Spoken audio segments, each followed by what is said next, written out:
نسا کوي پروا د تور سترګو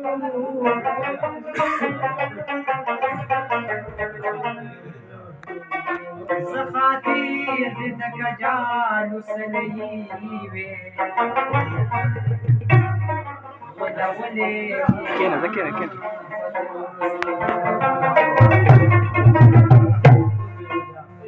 راشه باران نن یو څو خبرې وکړه او هغه پخوانۍ د تل وسو هغه پخوانۍ د تل وسو خبرې وکړه راشه باران نن یو څو خبرې وکړه هغه پخوانۍ د تل وسو خبرې وکړه هغه پخوانۍ د تل وسو خبرې وکړه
نوري د زلفو د کمسو خبرې وکړه